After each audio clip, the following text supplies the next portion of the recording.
ओम।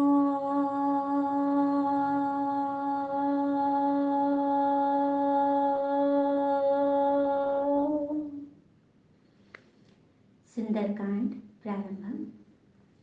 जामवंत के वचन सुहाए, सुनि हनुमंत हृदय अति भाई। तब लगी मोहि परि के हो तुम भाई, सही दुख कंद मूल फल खाई। जामवान के सुंदर वचन सुनकर हनुमान जी के हृदय को बहुत ही भाए। वे बोले, हे भाई, तुम लोग दुख सहकर कंद मूल फल खाकर तब तक मेरी राह देखना। जब लगी आवे सीतहि देखी, होई काज मोहि हर्ष विशेषी। यह कही नाई सब नहीं कहु माथा, चले हर्षि धरि रघुनाथा। जब तक मैं सीता जी को देखकर लौट न आऊं, काम अवश्य होगा, क्योंकि मुझे बहुत ही हर्ष हो रहा है। यह कहकर और सबको मस्तक नवाकर तथा हृदय में श्री रघुनाथ जी को धारण करके हनुमान जी हर्षित होकर चले। सिंधु तीरे एक भूधर सुंदर, कौतुक कुदी चढ़े उताऊ पर। बार बार रघुवीर संहारी, तर के उपवन तनय बल भारी। समुद्र के तीर पर एक सुंदर पर्वत था। हनुमान जी खेल से ही अनायास ही कूद कर उसके ऊपर जा चढ़े और बार बार श्री रघुवीर का स्मरण करके अत्यंत बलवान हनुमान जी उस पर से बड़े वेग से उछले। जेहि गिरि चरण देई हनुमंता, चले उसोगा पाताल तुरंता। जिमि अमोघ रघुपति कर बाना, एहि भांति चलियो हनुमाना। जिस पर्वत पर हनुमान जी पैर रखकर चले, जिस पर से वे उछले, वह तुरंत ही पाताल में धंस गया। जैसे रघुनाथ जी का अमोघ बाण चलता है, उसी तरह हनुमान जी चले। जल निधि रघुपति दूत विचारी, तै मैं नाक होही श्रम हारी।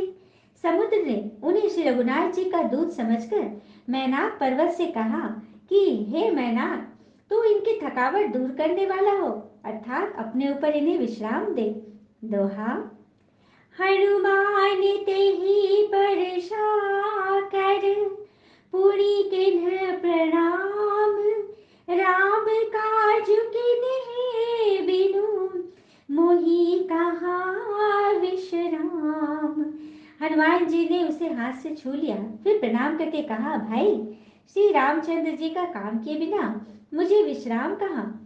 जात पवन सुत देवन देखा, जाने कहूँ बल बुद्धि विशेषा। सुरसा नाम अहिन कै माता, पठेनि आई कही तेहि बाता।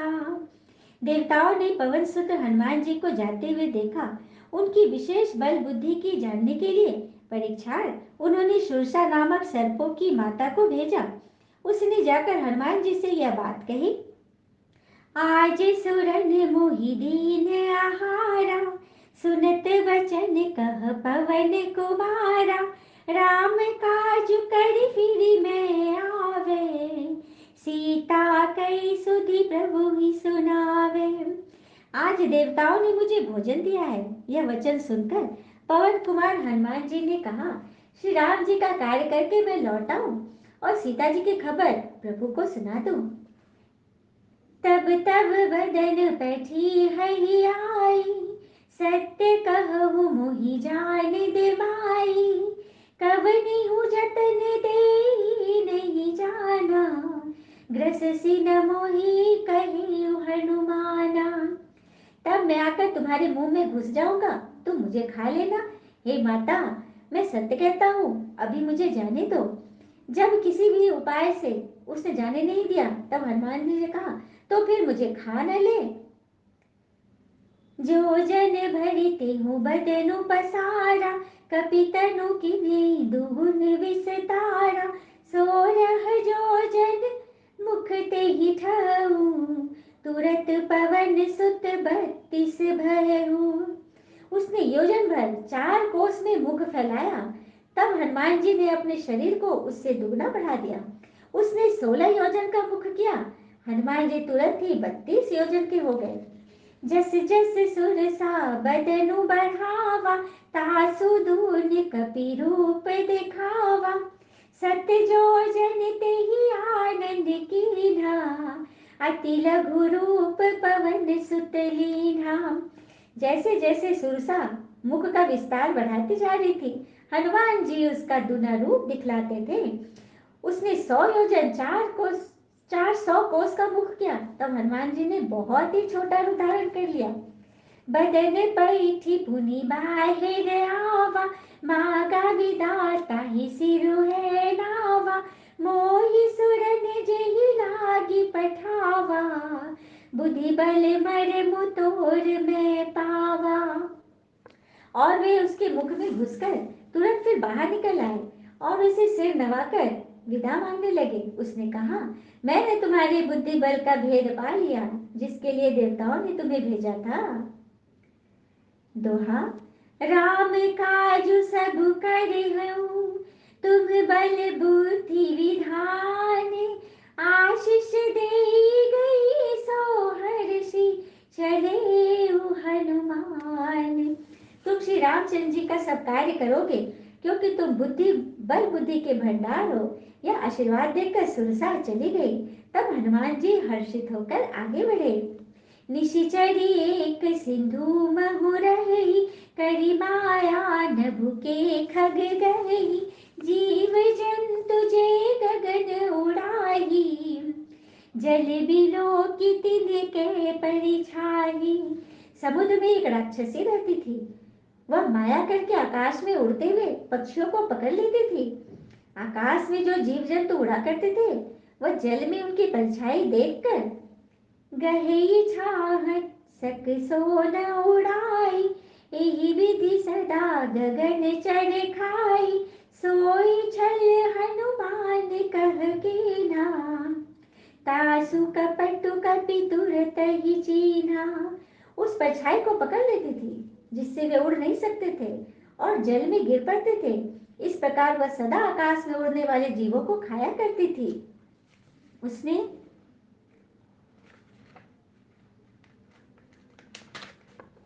वही छल हनुमान जी से भी किया। हनुमान जी ने तुरंत ही उसका कपट पहचान लिया। ताहि मारी मारुत सूत बीरा, बारिधि पार गए मति धीरा।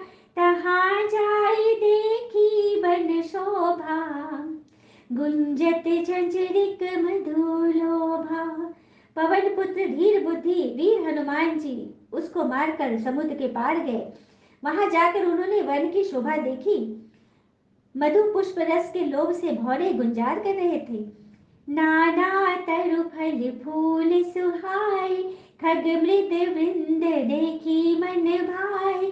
शैल विशाल देखी एक आगे, तापर धाई चढ़े उभय त्यागे। अनेकों प्रकार के वृक्ष फल फूल से शोभित पक्षी और पशुओं के समूह को देखकर तो वे मन में बहुत ही प्रसन्न हुए।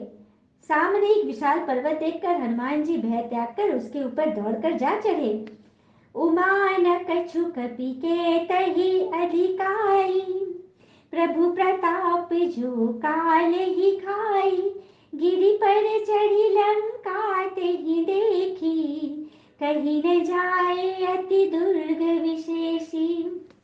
शिव जी कहते हैं, हे उमा, इसमें बानर हनुमान जी की कुछ बड़ाई नहीं है। यह प्रभु का प्रताप है जो काल को भी खा जाता है। पर्वत पर चढ़कर उन्होंने लंका देखी। बहुत ही बड़ा किला है, कुछ कहा नहीं जाता। अति उतंग जल निधि चहुपासा, कनक कोट कर परम प्रकाशा। यह अत्यंत ऊंचा है, उसके चारों ओर समुद्र है। सोने के परकोटे चार दीवारी पर परम प्रकाश फैल रहा है। छंद। कनक कोट विचित्र मणि, कृत सुंदरायतना घना। चहु हट हट सुवट विधि, चारुपुर बहु विधि बना। गजबाजी खच्चर निकर, पदचर रथ बरु थनि को गने, बहु रूप निश्चर जुथ अति बल, सेन बरनत नहीं बने। विचित्र मणियों से जड़ा हुआ सोने का परकोटा है। उसके अंदर बहुत से सुंदर सुंदर घर हैं। चौराहे, बाजार, सुंदर मार्ग और गलियां हैं। सुंदर नगर बहुत प्रकार से सजा हुआ है। हाथी, घोड़े, खच्चरों के समूह तथा पैदल और रथों के समूह को कौन गिन सकता है। अनेक रूपों के राक्षसों के दल है। उनकी अचल बलवती सेना वर्णन करते नहीं बनती। वन बाग उपवन बाटिका, सरकुप बापी सोहरी, नर नाग सुर गंधर्व कन्या, रूप मुनि मन मोही। कहु माल देह विशाल सैल, समान अति बल गर्जही, नाना खारन भी रही बहुविधि, एक एक अनह तरजही। वन, बाग, उपवन, बगीचे, फुलवाड़ी, तालाब, कुएं और बावलियां सुशोभित है। मनुष्य, नाग, देवताओं और गंधर्वों की कन्याएं अपने सौंदर्य से मुनियों के भी मनों को मोह लेती है। कहीं पर्वत के समान विशाल शरीर वाले बड़े ही बलवान मल्ल पहलवान गरज रहे हैं। वे अनेकों अखाड़ों में बहुत प्रकार से भिड़ते और एक दूसरे को ललकारते हैं। करी जतन भट कोटिन विकट, तन नगर चहु दिशि रछहि, कहु महिष मानुष धेनु खर, अज खल निशाचर भक्षहि। एहि लागी तुलसीदासेन, की कथा कछु एक है कही, रघुवीर सर तीरथ सरिरनि, त्यागी गति पैहि सही। भयंकर शरीर वाले करोड़ों योद्धा यत्न करके बड़ी सावधानी से नगर की चारों दिशाओं में रखवाली करते हैं। कहीं दुष्ट राक्षस भैंसों, मनुष्यों, गायों, गधों और बकरों को खा रहे हैं। तुलसीदास जी ने इनकी कथा इसलिए कुछ थोड़ी सी कही है कि वे निश्चय ही श्री रामचंद्र जी के बाण रूपी तीर्थ में शरीरों को त्याग कर परम गति पावेंगे। दोहा। पुर रघु रखवारे देखी बहु, कपि मन कीन्ह विचार, अति रघु रूप धरो निशि, नगर करो पैसार। नगर के बहुसंख्यक रखवालों को देखकर हनुमान जी ने मन में विचार किया कि अत्यंत छोटा रूप धरूं और रात के समय नगर में प्रवेश करूं। मसक समान रूप कपिधरि, लंकहि चले सुमिरि नरहरि, नाम लंकिणीक निशिचरी, सो कह सलेसि मोहि निंदरी। हनुमान जी मच्छर के समान छोटा सा रूप धारण कर नर रूप से लीला करने वाले भगवान श्री रामचंद्र जी का स्मरण करके लंका को चले। लंका के द्वार पर लंकिनी नाम की एक राक्षसी रहती थी। वह बोली, मेरा निरादर करके बिना मुझसे पूछे कहाँ चला जा रहा है। जाने ही नहीं मर मूसठ मोरा, मोर आहार जहाँ लगी चोरा, मुठी का एक बहा कपिहनी, रुधिर बमत धरनी धनमणि। हे मूर्ख, तूने मेरा भेद नहीं जाना। जहाँ तक जितने चोर हैं वे सब मेरे आहार हैं। महाकपि हनुमान जी ने उसे एक घूसा मारा, जिससे वह खून की उल्टी करते हुए पृथ्वी पर लुढ़क पड़ी। पुनि संभारी उठी सोलंका, जोरी पानी कर विनय सशंका, जब रावण ही ब्रह्म बर दीना, चलत विरंचि कहा मोहि चीन्हा। वह लंकिनी फिर अपने को संभाल कर उठी और डर के मारे हाथ जोड़कर विनती करने लगी। वह बोली, रावण को जब ब्रह्मा जी ने वर दिया था तब चलते समय उन्होंने मुझे राक्षसों के विनाश की यह पहचान बता दी थी। विकल हो सीते कपि के मारे, तब जानी सुनिशिचर संघारे, तात मोर अति पुण्य बहुता, देखे उनयन राम कर दूता। जब तू बंधन के मारे से व्याकुल हो जाए तब तू राक्षसों का संहार हुआ जान लेना। हे तात, मेरे बड़े पुण्य हैं जो मैं श्री रामचंद्र जी के दूत आपको नेत्रों से देख पाई। इस प्रकार सुंदरकांड में हनुमान जी सबसे पहले जब उड़े तो उन्हें समुद्र को भीषण भीषण समुद्र को लांघना पड़ा, जिसमें उन्हें शीर्षा से उनका सामना हुआ, उसको अपने बुद्धि बल से हराया। फिर वो राक्षसी मिली जो कि परछाई को पकड़ लेती थी। हनुमान जी ने वहां भी अपने बुद्धि बल का प्रयोग करके अपने आप को बचाया। फिर वे नगर में जब प्रवेश किए तो देखा कि लंका में तो तरह तरह के राक्षस काफी सारे हैं जो भयंकर भयंकर प्रतीत हो रहे हैं। नगर की रखवाली के लिए जगह जगह पर सभी मतलब अपनी सेवा में लगे हुए हैं।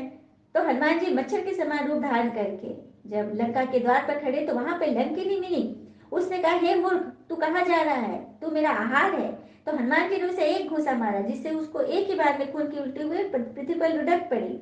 तो लंकिनी फिर अपने को संभाल कर उठी और डर के मारे हाथ जोड़कर विनती करने लगी कि रावण को जब ब्रह्मा जी ने वर दिया था तब चलते समय उन्होंने मुझे राक्षसों के विनाश की यह पहचान बता दी थी कि जब तू बंदर के मारने से व्याकुल हो जाए, पृथ्वी पर गिर पड़े, तब समझना कि राक्षसों का संहार हुआ है। मेरे बड़े पुण्य हैं जो मैं श्री रामचंद्र जी के दूत आप हनुमान जी को अपने नेत्रों से देख रही हूँ। इस प्रकार सुंदरकांड में यहाँ तक कि ये श्रृंखला है। इस प्रसंग में हमने देखा हनुमान जी लंका में प्रवेश कर रहे हैं। अब आगे के प्रसंग के लिए सभी धैर्यवत प्रतीक्षा करें। जय श्री राम।